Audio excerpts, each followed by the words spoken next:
தமிழகத்தில் சட்ட ஒழுங்கு சீரழிவின் உச்சமாக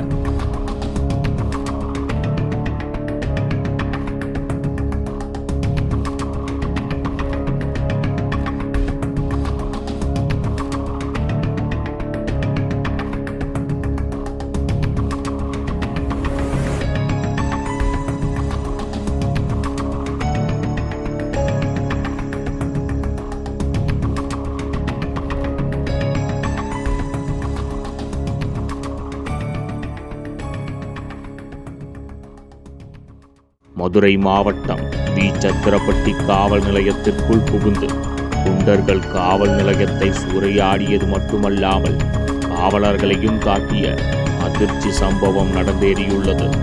மாண்புமிகு கழக பொதுச் செயலாளர் புரட்சி தமிழர் எடப்பாடியார் அவர்களின் ஆணை இணங்க சூறையாடப்பட்ட காவல் நிலையத்தை பார்வையிடச் சென்ற அத்தொகுதியின் சட்டமன்ற உறுப்பினரான முன்னாள் அமைச்சர் திரு ஆர்.பி. உதயகுமார் அவர்களை கைது செய்து அராஜகம் செய்துள்ளது இந்த திமுக அரசின் காவல்துறை.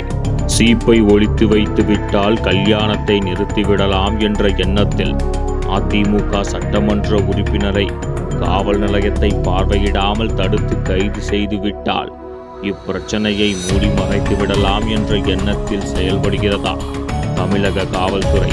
காவல் நிலையத்தையே பாதுகாக்க முடியாத பொம்மை முதலமைச்சரின் கீழ் செயல்படும் காவல்துறை சாதாரண அடித்தட்டு மக்களை எப்படி பாதுகாக்கும்?